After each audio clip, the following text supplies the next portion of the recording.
dito, parkingan daan.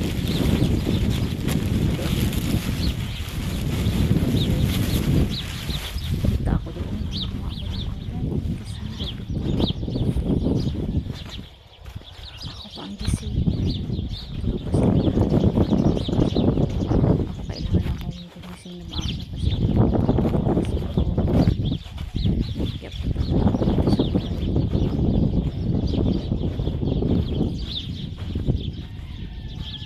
Medyo malayo-layo eh. At ditong banda, ito siya. Ito patatas.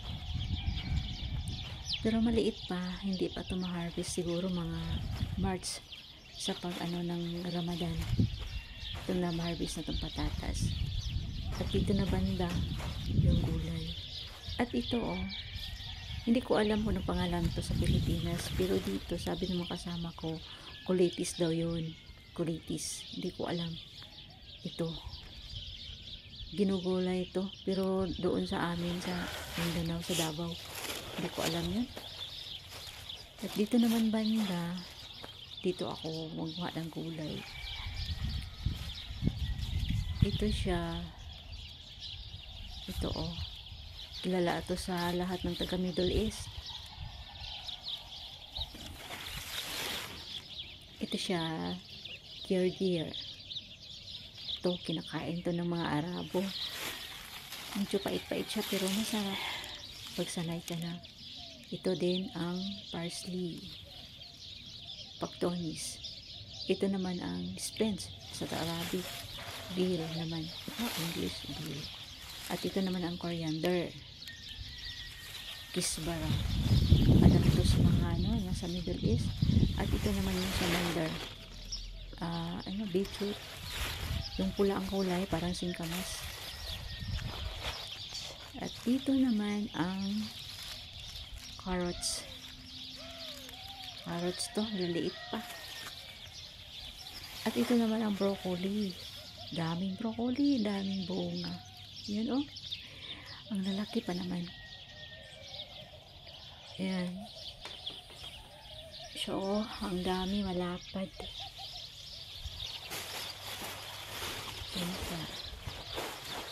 At dito naman gulay. So dito ako mamuha ako ng gulay. At punta naman ako sa kabila.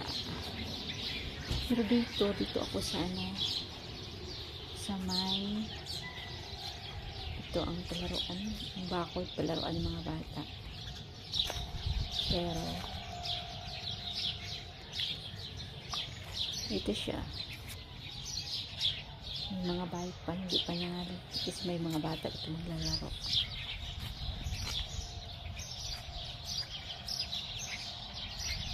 Ito ang bakod. Ang bahay ng mga amo. At dito ako sa kabila. Dito ako sa may Tamar. May video muna ako dito. Kasi nagandahan ako dito. Malinis kasi. May nag-alaga dito mga lalaki. Dito muna ako.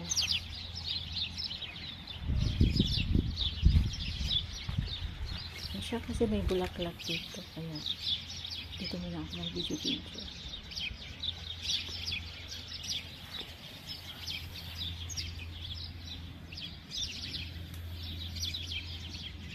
Nagandahan lang ako dito. Parang feel ko yung nasa Pilipinas na sa mga niyugan. Sa ilalim ng niyog. Kaya may mga bulaklak. Diba ang ganda? Ganda ng view.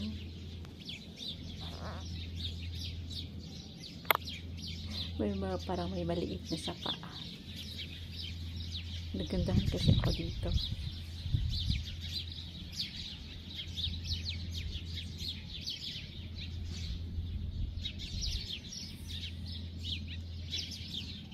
May mga bulaklak, hindi pinatay ng nag-alaga dito. Hindi maganda siya tingnan. Dito naman ako sa ibang parte ng gulayan, mga sili ang nandito at saka kamatis. Pero ang kukunin ko ngayon ito bell pepper na green talaga siya. Walang spray na kinikas.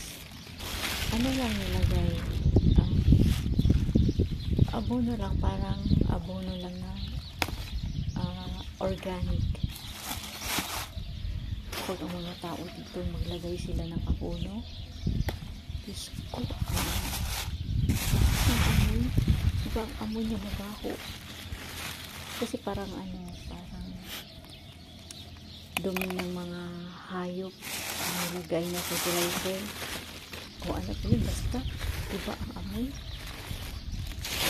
grabe, iba talaga ang amoy, mabaho. Pero tingnan nyo guys, napaka-green, wala siyang spray, kaya safety ka rin, hindi lang spray, fertilizer lang ang nilagay. Tapos green makita.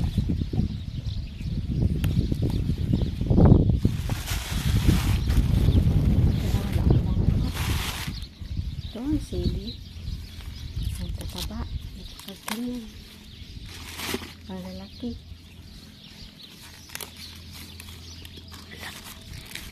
Yan, nadala ng tangkay. Patay ako nito. Wala sila. Basta, damihan ko ito pagkuha. Unli to unli. Hindi naman sila magalit kahit anong oras mamuha.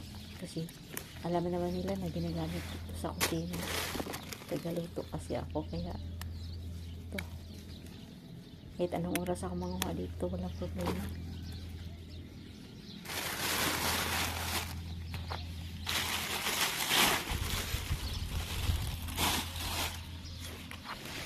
Dami pa ang lalaki.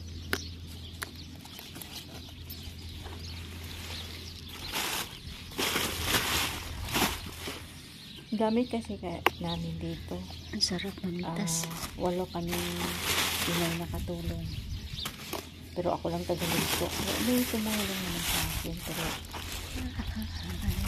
hindi naman siya pag magluto ako kasi may bahay din sila. Pagkatapos nila doon sa bahay nila, puntahan nila ako, tulungan, kasi lahat ng amo nila at amo ko magkasabay kumain. Kasi pinakita ko kanina, ito ang tanim dito, kamatis, sili dito na banda.